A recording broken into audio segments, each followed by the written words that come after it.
Hello ಗೆಳೆಯರೇ! ಖಾಲಿ ಕೂತು ಟೈಮ್ ಹಾಳು ಮಾಡೋದಕ್ಕಿಂತ ಒಂದು ಒಳ್ಳೆ ವಿಚಾರ ಕಲ್ತ್ಕೊಳ್ಳೋಣ ಇವತ್ತು. ಸುಮಾರು ಜನರಿಗೆ ಫೈನಾನ್ಷಿಯಲ್ ವೆಲ್ತ್ ಕ್ರಿಯೇಷನಲ್ಲಿ ಗೊತ್ತಿರಬಹುದು, ಸುಮಾರು ಜನರಿಗೆ ಗೊತ್ತಿಲ್ಲದೆ ಇರಬಹುದು.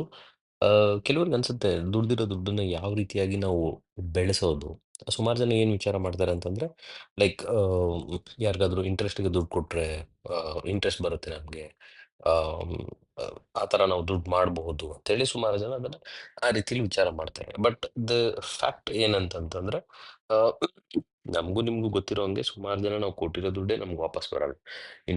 ಅವ್ರು ಇಂಟ್ರೆಸ್ಟ್ ಕೊಡೋದು ಹೋಗ್ಲಿ, ನಾವು ಕೊಟ್ಟಿರೋ ದುಡ್ಡೇ ನಮ್ಗೆ ವಾಪಸ್ ಬರಲ್ಲ. ಇವಾಗ ಕಾಲ ಹೆಂಗಿದೆ ಅಂತಂದ್ರೆ, ನಾವು ದುಡ್ಡು ಕೊಟ್ಟಾದ್ಮೇಲೆ ಆ ದುಡ್ಡನ್ನ ಯಾಕೆ ವಾಪಸ್ ಕೊಡ್ಬೇಕು ಅಂತ ಅವ್ರ ಹತ್ರ ನಾವು ಕಾರಣ ಹೇಳ್ಬೇಕಾಗಿರೋ ಟೈಮ್ ಇವಾಗಿದೆ. ಸೊ ಅದಕ್ಕೋಸ್ಕರವಾಗಿ ನಿಮ್ಮ ಹಣ, ನೀವು ದುಡ್ದಂತ ಹಣ ನಿಮ್ಗೆ ಸೆಕ್ಯೂರ್ ಆಗಿದ್ದು ಮತ್ತೆ ಬ್ಯಾಂಕ್ ರಿಟರ್ನ್ಸ್‌ಗಿಂತನೂ ಒಳ್ಳೆ ರೀತಿಯಾದಂತಹ ರಿಟರ್ನ್ಸ್ ಕೊಡೋದಕ್ಕೆ ಏನ್ ಆಪ್ಷನ್ ಇದೆ ಅಂತ ಹೇಳಿ ನೋಡೋದಾದ್ರೆ, ನಾನ್ ರೀಸೆಂಟ್ ಆಗಿ ಶುರು ಮಾಡಿದ್ದೇನಂತಂದ್ರೆ ಎಸ್-ಐ-ಪಿ, ಸಿಸ್ಟಮಿಕ್ ಇನ್ವೆಸ್ಟ್ಮೆಂಟ್ ಪ್ಲಾನ್ ಅಂತ ಹೇಳ್ತಾರೆ. ಸೊ ನಿಮ್ಗೆ ಗೊತ್ತಿಲ್ಲ ಅಂತಂದ್ರೆ, ಇದು ಮ್ಯೂಚುವಲ್ ಫಂಡ್‌ನ ಒಂದು ಭಾಗ ಆಗಿರುತ್ತೆ. ಮ್ಯೂಚುವಲ್ ಫಂಡ್ ಅಂದ್ರೆ ಏನು ಅಂತ ಹೇಳಿ ಇನ್ನೊಂದು ವಿಡಿಯೋದಲ್ಲಿ ನಾನು ನಿಮ್ಗೆ ಯಾವಾಗಾದ್ರೂ ತಿಳಿಸ್ತೀನಿ. ಸೊ ಇದರಲ್ಲಿ ಏನಂತಂದ್ರೆ, ಸಿಸ್ಟಮಿಕ್ ಇನ್ವೆಸ್ಟ್ಮೆಂಟ್ ಪ್ಲಾನ್ ಇದು ಯಾರಿಗೆ ವರ್ಕ್ ಆಗುತ್ತೆ? ಇದು ಎಲ್ಲರಿಗೂ ವರ್ಕ್ ಆಗುತ್ತೆ. ಫಾರ್ ಎಕ್ಸಾಂಪಲ್ ನೀವು ಪ್ರೈವೇಟ್ ಕೆಲಸ ಮಾಡ್ತಾ ಇದ್ದೀರಾ, ಇಟ್ ಡಸಂಟ್ ಮ್ಯಾಟರ್. ನೀವು ತಿಂಗಳಿಗೆ ಏನೋ ಒಂದು ಸಂಬಳ ಅಂತ ದುಡಿತಾ ಇದ್ದೀರಾ ಅಂತಂದ್ರೆ, ಸೊ ನೀವು ಅದರಿಂದ ಏನನ್ನಾದ್ರೂ 500 ಆಗಿರ್ಬೋದು, ₹1000 ಆಗಿರ್ಬೋದು, 2000 ಆಗಿರ್ಬೋದು, ಎಷ್ಟೇ ಹಣ ಆಗಿರ್ಬೋದು, ನೀವು ಅದನ್ನ ಇನ್ವೆಸ್ಟ್ ಮಾಡೋದಕ್ಕೆ ರೆಡಿಯಾಗಿ ಇದ್ರೆ, ಸೊ ಅಲ್ಲಿ ಏನಾಗುತ್ತೆ ಅಂದ್ರೆ ನಿಮ್ಗೆ ಈ ಒಂದು ಎಸ್-ಐ-ಪಿ ತುಂಬಾ ಚೆನ್ನಾಗಿ ವರ್ಕೌಟ್ ಆಗುತ್ತೆ. ಫಾರ್ ಎಕ್ಸಾಂಪಲ್, ಜಸ್ಟ್ ಒಂದು ಸಿಂಪಲ್ ಕ್ಯಾಲ್ಕುಲೇಟ್ ಮಾಡಿ ನೋಡೋದಾದ್ರೆ, ಅಂದ್ರೆ ಇದರಲ್ಲಿ ಆಕ್ಚುಲಿ ಏನಂತಂದ್ರೆ, ನೀವು ಎಸ್-ಐ-ಪಿ ಕ್ಯಾಲ್ಕುಲೇಟರ್ ಅಂತ ಗೂಗಲಲ್ಲಿ ಟೈಪ್ ಮಾಡಿದ್ರೆ ನಿಮ್ಗೆ ಸುಮಾರು ಕ್ಯಾಲ್ಕುಲೇಟರ್ಸ್ ಬರ್ತವೆ. ಲೈಕ್ ಇಲ್ಲಿ ನೋಡ್ಬೋದು ನೀವು ಗ್ರೋ ಅಂತ ಒಂದು ಅಪ್ಲಿಕೇಶನ್ ಇದೆ. ಎಸ್-ಐ-ಪಿ ಕ್ಯಾಲ್ಕುಲೇಟರ್ ಅಂತ ಇದೆ, ಏಂಜಲ್ ಒನ್ ಅಂತ ಇದೆ, ಎಸ್-ಬಿ-ಐ ಸೆಕ್ಯೂರಿಟೀಸ್, ಫಿನಾಲಜಿ. ಸೊ ಹಿಂಗೆ ಸುಮಾರು ಇರುತ್ತೆ. ಸೊ ಯಾವ್ದಾದ್ರು ಒಂದು ಓಪನ್ ಮಾಡ್ಕೊಳ್ಳಿ. ಓಕೆ. ಓಪನ್ ಮಾಡಿದ್ಮೇಲೆ ನೋಡಿ, ಇಲ್ಲಿ ಒಂದು ವಿಚಾರ ಅರ್ಥ ಮಾಡ್ಕೊಳ್ಬೇಕು.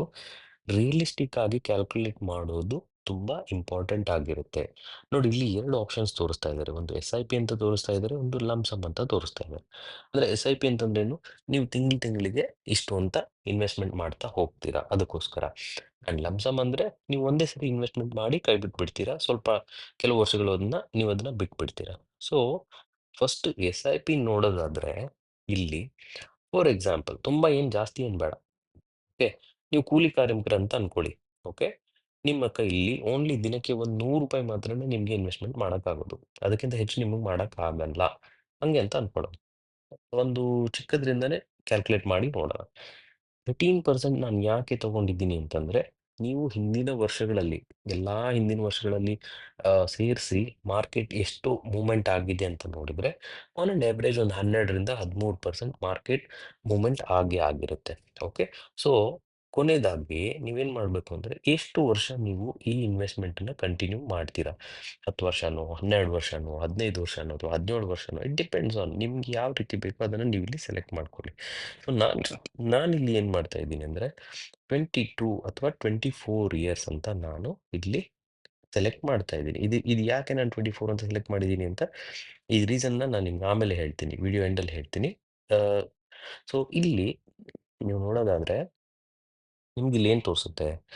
ನೀವು ಇನ್ವೆಸ್ಟ್‌ಮೆಂಟ್ ಮಾಡಿರುವಂತಹ ಹಣ ನಿಮ್ಗಿಲ್ಲಿ 30,000. ಓಕೆ.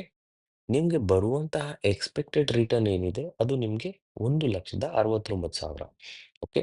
ಸೊ ನಿಮ್ಮ ಟೋಟಲ್ ಅಮೌಂಟ್ ಆ ಟೈಮಲ್ಲಿ 25 ಇಯರ್ಸ್ ಅಲ್ಲಿ ನಿಮ್ಮ ಟೋಟಲ್ ಅಮೌಂಟ್ ಎಷ್ಟಿರುತ್ತೆ? ಅರೌಂಡ್ ಒಂದು 2 ಲ್ಯಾಕ್ಸ್ ಅಂತ, ಒಂದು 2 ಲಕ್ಷ ನಿಮ್ಗೆ ಇರುತ್ತೆ. ಮರಿಬೇಡಿ, ಇಲ್ಲಿ ನಾವು ಹೇಳಿರುವಂತ ಇನ್ವೆಸ್ಟ್‌ಮೆಂಟ್ ಅಮೌಂಟ್ ಕೇವಲ ಒಂದು ₹100 ಇಂದ ಮಾತ್ರ. ಸೊ ಈಗ ಬ್ಯೂಟಿ ಏನಂದ್ರೆ, ಈ ₹100 ನಾ ಹೇಳ್ದೆ ಯಾರೋ ಕೂಲಿ ಕಾರ್ಮಿಕರು, ಪಾಪ ಅವ್ರಿಗೆ ತುಂಬಾ ಅವ್ರು ಮಾಡಕ್ಕಾಗಲ್ಲ. ಅಂಥವ್ರು ಇದನ್ನ ವಿಚಾರ ಮಾಡ್ತಾ ಇದ್ದಾರೆ ಅಂದ್ರೆ, ದಟ್ ಈಸ್ ₹100. ಸೊ ನಾರ್ಮಲಿ ನೀವು ಒಂದು ₹500 ಆ ಥರ ನೀವು ಇನ್ವೆಸ್ಟ್‌ಮೆಂಟ್ ಮಾಡಬಹುದು ಮ್ಯೂಚುವಲ್ ಫಂಡಲ್ಲಿ. ಸೊ ಆ ಥರ ವಿಚಾರ ಮಾಡೋದಾದ್ರೆ ಲೆಟ್ ಅಸ್ ಸೇ 500. 500 ಅಂತಂದ್ರೆ ಲೆಟ್ ಅಸ್ ಸೇ ಎಲ್ಲರಿಗೂ ಕಾಮನ್ ಆಗಿ ಯಾರಿಗಾದ್ರೂ ತಿಂಗಳಿಗೆ ₹500 ಇನ್ವೆಸ್ಟ್‌ಮೆಂಟ್ ಮಾಡಕ್ಕೆ ಆಗೇ ಆಗುತ್ತೆ. ಇದು ನಿಮ್ಮ ಗೋಬಿ ಮಂಚೂರಿ ಹಣನೋ ಅಥವಾ ನಿಮ್ಮ ಪಾನಿಪುರಿ ಹಣನೋ ಯಾವ್ದಾದ್ರು ಅನ್ಕೊಳ್ಳಿ. ಸೊ ಇದು ಆಗೇ ಆಗುತ್ತೆ. ಓಕೆ. ಸೊ ಸೇಮ್ ಅಗೇನ್ ಇದ್ರಲ್ಲಿ ಯಾವ ಚೇಂಜಸ್ಸು ಇಲ್ಲ. Again 25 ಇಯರ್ಸೇ 13% rate of return. ಈಗ ನೋಡೋದಾದ್ರೆ ನಾವು ಚೇಂಜ್ ಮಾಡಿರೋದು 100ರಿಂದ 500ಕ್ಕೆ ಚೇಂಜ್ ಮಾಡಿದ್ಮೇಲೆ, ನೀವು ಇನ್ವೆಸ್ಟ್ ಮಾಡುವಂಥ ಹಣ 1,50,000 ನಿಮ್ಗೆ ಬರುವಂಥ ರಿಟರ್ನ್ಸ್ 8,50,000. ಓಕೆ. ಆ್ಯಂಡ್ ನಿಮಗೆ ಕೊನೆಯದಾಗಿರುವಂಥ ವ್ಯಾಲ್ಯೂ ಏನಂದ್ರೆ ಒಂದು ಅರೌಂಡ್ ಒಂದು 10,00,000 ರುಪೀಸ್, 10,00,000 ರೂಪೀಸ್ ಅಂತ ನೀವು ಅನ್ಕೊಳ್ಬಹುದು. ಓಕೆ. ಸೊ ಒನ್ಸ್ ಅಗೇನ್ ನಿಮ್ಗೆ ಇದು ನೆನಪಿರ್ಲಿ, ಇಲ್ಲಿ ಎಸ್ಟಿಮೇಟೆಡ್ ಆಗಿ ನಾವು ಇದನ್ನ ಕ್ಯಾಲ್ಕುಲೇಟ್ ಮಾಡ್ತಾ ಇದ್ವಿ. ಅಂದ್ರೆ ಏನು, ಒಂದು ಅಂದಾಜಿನ ಮೇಲೆ ಇಷ್ಟು ರಿಟರ್ನ್ಸ್ ಬರಬಹುದು ಅಂತ ನಾವು ಕ್ಯಾಲ್ಕುಲೇಟ್ ಮಾಡ್ತಾ ಇದ್ವಿ. ಒಂದ್ ವೇಳೆ ನೀವು ಈಗ ಹಳೆಯ ಮ್ಯೂಚುವಲ್ ಫಂಡ್ಗಳು ಕೊಟ್ಟಿರುವಂತಹ ರಿಟರ್ನ್ಸ್ ಅನ್ನ ನೀವು ನೋಡೋದಾದ್ರೆ, ಯಾಕಂದ್ರೆ ಮ್ಯೂಚುವಲ್ ಫಂಡ್ಸ್ಗಳು ಸುಮಾರು ಡಿಫ್ರೆಂಟ್ ಡಿಫ್ರೆಂಟ್ ತರದ ಮ್ಯೂಚುವಲ್ ಫಂಡ್ಸ್ಗಳಿದಾವೆ. ಅದನ್ನ ಇನ್ನೊಂದು ವಿಡಿಯೋದಲ್ಲಿ ನಾವು ಮಾತಾಡೋಣ. ಸೊ ಮ್ಯೂಚುವಲ್ ಫಂಡ್ಸ್ಗಳು ಕೊಟ್ಟಿರುವಂಥ ರಿಟರ್ನ್ ನೋಡಿದ್ರೆ ಅದಕ್ಕೇನು ಹೇಳ್ತಾರೆ, CAGR ಅಂತ ಹೇಳ್ತಾರೆ. ಟೋಟಲ್ ಅಂದ್ರೆ ಇಷ್ಟು ವರ್ಷದಲ್ಲಿ ಎಷ್ಟು ಅದು ರಿಟರ್ನ್ ಕೊಟ್ಟಿದೆ ಅಂತ ನೋಡಿದ್ರೆ ಆನ್ ಅಂಡ್ ಎವರೇಜ್ ಅದು 15% ಕೊಟ್ಟಿದ್ದಾವೆ, ಕೆಲವೊಂದು 17% ಕೂಡ ಕೊಟ್ಟಿದ್ದಾವೆ, ಇನ್ನು ಇದಕ್ಕಿಂತ ಜಾಸ್ತಿ ಇದ್ದಾವೆ. ಕ್ಯಾಲ್ಕುಲೇಷನ್ ಪರ್ಪಸ್ಗೋಸ್ಕರ ನಾವು ಇದನ್ನೇ ಕನ್ಸಿಡರ್ ಮಾಡಿ ನೋಡೋಣ. ನೋಡಿ, ಬರೀ 500 ರುಪೀಸ್ ಆ್ಯಂಡ್ ಈಗ ಹಿಂದಿನ ಮ್ಯೂಚುವಲ್ ಫಂಡ್ಗಳು ಎಷ್ಟು ರಿಟರ್ನ್ಸ್ ಕೊಟ್ಟಿದ್ದಾವೆ ಆ ರೀತಿಯಾಗಿ ಇದನ್ನ ಕ್ಯಾಲ್ಕುಲೇಟ್ ಮಾಡಿದ್ರೆ ಅಗೇನ್ 25 ಇಯರ್ಸ್ ಅಲ್ಲಿ ನಿಮಗೆ ಸಿಗುವಂತಹ ಹಣ, ನಿಮ್ಮ 500 ರೂಪಾಯಿಂದ ನಿಮಗೆ ಸಿಗುವಂತಹ ಹಣ ಅರೌಂಡ್ 20,00,000 ರುಪೀಸ್, 19 ಲಕ್ಷ ಅಥವಾ 20 ಲಕ್ಷ ಅಂತ ಇಟ್ಕೊಳ್ಳಿ. ಅರೌಂಡ್ ನಿಮಗೆ 20 ಲಕ್ಷ ರೂಪಾಯಿ ನಿಮಗೆ ಸಿಗುವಂಥದ್ದು.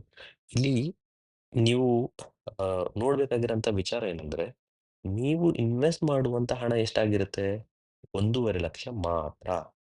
ಈ 25 ವರ್ಷಗಳಲ್ಲಿ ನೀವು 500, 500 ಹಾಕ್ತಾ ಹೋದ್ರೆ, ನೀವು ಇನ್ವೆಸ್ಟ್‌ಮೆಂಟ್ ಮಾಡ್ತಾ ಹೋದ್ರೆ ತಿಂಗಳಿಗೆ, ನೀವು ಇನ್ವೆಸ್ಟ್ ಮಾಡುವಂತ ಹಣ 1,50,000 ಮಾತ್ರ. ಹಂಗಾದ್ರೆ ಸರ್ ಇಷ್ಟು ರಿಟರ್ನ್ಸ್ ಪಾಸಿಬಲ್ಲಾ? ಬರುತ್ತಾ? ಅಂತಂದ್ರೆ ಖಂಡಿತವಾಗ್ಲೂ ಬರುತ್ತೆ. ಯಾಕೆಂದ್ರೆ ಈ ರೀತಿಯಾದ ರಿಟರ್ನ್ಸ್ ಅನ್ನ ಸುಮಾರು ಜನ ಪಡ್ಕೊಂಡು ಈಗ ಫೈನಾನ್ಷಿಯಲಿ ಫ್ರೀ ಆಗಿ ಬದುಕ್ತಾ ಇರುವಂತವ್ರು ಸುಮಾರು ಜನ ಇದ್ದಾರೆ. ಓಕೆ. ಸೊ ಇದು ಒಂದ್ ರೀತಿಯಿಂದ ಇದು SIP ಅಂದ್ರೇನು? ತಿಂಗಳು ತಿಂಗಳು ನಾವು ಇನ್ವೆಸ್ಟ್‌ಮೆಂಟ್ ಮಾಡ್ತಾ ಹೋಗೋದು. ಇದು ಒಂದು. ಓಕೆ. ಸೊ ಇದರಲ್ಲಿ ಸುಮಾರು ಕ್ವೆಷನ್ಸ್‌ಗಳು ನಿಮ್ಗೆ ಬರುತ್ತೆ. ಸರ್ ಹಂಗಾದ್ರೆ ನಾವು ಒಂದ್ಸರಿ ಸ್ಟಾರ್ಟ್ ಮಾಡ್ಬಿಟ್ರೆ ಇದನ್ನ ಕ್ಲೋಸ್ ಮಾಡಕ್ಕಾಗಲ್ವಾ? ಅಥವಾ ನಾವು ಹೆಂಗೆ ಇದನ್ನ ಕಂಟಿನ್ಯೂ ಮಾಡೋದು? ಏನು ಎತ್ತ? ಸುಮಾರು ಜನ ಕ್ವೆಷನ್ಸ್ ಬರ್ತಾ ಇರ್ತವೆ. ನೋಡಿ, SIP ಅನ್ನೋದು ಹೇಗೆ ಅಂತಂದ್ರೆ, ನೀವದನ್ನ ಬ್ಯಾಂಕ್ ಅಕೌಂಟಿಂದ ನೀವು ಒಂದ್ಸರಿ ಸ್ಟಾರ್ಟ್ ಮಾಡಿದ್ರಿ ಅಂದ್ರೆ, ಅದಕ್ಕೆ ಒಂದು ಮ್ಯಾಂಡೇಟ್ ಅಂತ ಕ್ರಿಯೇಟ್ ಮಾಡ್ತಾರೆ. ನಿಮ್ಗೆ ಯಾರು ಫೈನಾನ್ಷಿಯಲ್ ಅಡ್ವೈಸರ್ ಇರ್ತಾರೆ, ಅವರು ಒಂದು ಮ್ಯಾಂಡೇಟ್ ಅಂತ ಕ್ರಿಯೇಟ್ ಮಾಡ್ತಾರೆ. ಸೊ ಆ ಮ್ಯಾಂಡೇಟ್‌ನ ಕ್ರಿಯೇಟ್ ಮಾಡಿದ್ರು ಅಂದ್ರೆ, ಅದು ಪ್ರತಿ ತಿಂಗಳು ಆ ಡೇಟಿಗೆ, ಆ ಪರ್ಟಿಕ್ಯುಲರ್ ಡೇಟಿಗೆ ನಿಮ್ಮ ಅಕೌಂಟಿಂದ ಅದು ಕಟ್ ಆಗಿ ಅದು ಹೋಗ್ತಾ ಇರುತ್ತೆ. ಓಕೆ. ಒಂದ್ ವೇಳೆ ನಿಮ್ಗೆ ಮುಂದೆ ಹಣನ ಕಟ್ಟೋದಕ್ಕೆ ಆಗ್ತಾ ಇಲ್ಲ ಅಂತಂದ್ರೆ, it is okay, no problem. ನೀವು ನಿಮ್ಮ ಫೈನಾನ್ಷಿಯಲ್ ಅಡ್ವೈಸರ್‌ಗೆ ಹೇಳ್ಬೋದು, "ಇಲ್ಲ ನನಗೆ ಈ ತಿಂಗಳಿಂದ ಕಟ್ಟಕ್ಕಾಗಲ್ಲ, ಇನ್ಮೇಲೆ ನಂಗೆ ಹಣ ಕಟ್ಟಕ್ಕಾಗಲ್ಲ. ನಾನು ಇಲ್ಲಿವರೆಗೂ ಒಂದು 1 ವರ್ಷನೋ, 2 ವರ್ಷನೋ, 3 ವರ್ಷನೋ ನಾನೇನೋ ಕಟ್ಟಿದ್ದೀನಿ. ಇನ್ನ ನಾನು ಕಟ್ಟಕ್ಕಾಗಲ್ಲ" ಅಂತಂದ್ರೆ, ಸೊ ಅದನ್ನ ನೀವು ಅಲ್ಲಿಗೆ ಸ್ಟಾಪ್ ಮಾಡ್ಬೋದು. So there is no any limitation. ನೀವು ಇಷ್ಟೇ ತಿಂಗಳು ಕಟ್ಟಬೇಕು, ಹೀಗೆ ಕಟ್ಟಬೇಕು, ಹಾಗೆ ಕಟ್ಟಬೇಕು ಅಂತ ಏನು ಡಿಸಿಷನ್ಸ್ ಇದರಲ್ಲಿ ಇರೋದಿಲ್ಲ. ಏನು ಅಂದ್ರೆ, ಇದು ನಿಮ್ಮ ಅನುಕೂಲಕ್ಕೆ ನೀವು ಮಾಡ್ಕೊಳ್ಳುವಂತಹ ಒಂದು investment plan. Okay. So going ahead, ಎರಡನೇದ್ದು ಲಂಪ್ ಸಮ್ ಅಂತ ಇದೆ. ಓಕೆ. ಲಂಪ್ ಸಮ್ ಅಲ್ಲಿ ಜಸ್ಟ್ 25,000 ಅಲ್ಲಿ 25,000 ಅಲ್ಲಿ ಮೆನ್ಷನ್ ಮಾಡಿದ್ದಾರೆ. ಸೊ ಅದೇ ಅಮೌಂಟ್ ಅನ್ನೇ ಇಟ್ಕೊಂಡು ಕ್ಯಾಲ್ಕುಲೇಟ್ ಮಾಡಿ ನೋಡೋಣ. ಓಕೆ. ಒಂದು 13% ಮೊದಲೇ ಹೇಳ್ದಾಗೆ 13% ತಗೊಳ್ಳಿ. ಓಕೆ. ಅಗೇನ್ 25,000, 25 ಇಯರ್ಸ್ ಸಾರಿ, 24 ಇಯರ್ಸ್, 25 ಇಯರ್ಸ್. ನೋಡಿ, ನೀವು ಇನ್ವೆಸ್ಟ್ ಮಾಡುವಂತಹ ಒನ್ ಟೈಮ್ ಇನ್ವೆಸ್ಟ್‌ಮೆಂಟ್. ನಿಮ್ಗೆ ಯಾವುದೋ ಒಂದು ಹಣ ಬಂತು, ಇಲ್ಲ ನೀವೇನೋ ಒಂದು ಕೆಲಸ ಮಾಡಿದ್ರಿ, ನಿಮ್ಗೇನೋ ಒಂದು ಬೋನಸ್ ಬಂದಿತ್ತು, ಅಥವಾ ನೀವೇನೋ ಕೂಡಿಟ್ಟಿದ್ರಿ. ಅದನ್ನ ನೀವು ಒನ್ ಟೈಮ್ ಇನ್ವೆಸ್ಟ್‌ಮೆಂಟ್ ಮಾಡಿ, ಅದನ್ನ ಆ ಅಮೌಂಟನ್ನ ನೀವೊಂದು 24 ಇಯರ್ಸ್‌ವರೆಗೂ ನೀವು ಬಿಟ್ಬಿಟ್ಟಿದ್ದೀರಾ ಅಂತಂದ್ರೆ, ನಿಮ್ಗೆ ಸಿಗುವಂತಹ ಅಮೌಂಟ್ ಎಕ್ಸ್‌ಪೆಕ್ಟೆಡ್ ರಿಟರ್ನ್ಸ್ ಹೆಚ್ಚು ಕಡಿಮೆ ಒಂದು 4,69,000 ಅಷ್ಟು ನಿಮ್ಗೆ ಹಣ ಅಲ್ಲಿ ನೀವು ಎಕ್ಸ್‌ಪೆಕ್ಟ್ ಮಾಡಬಹುದು. ಓಕೆ.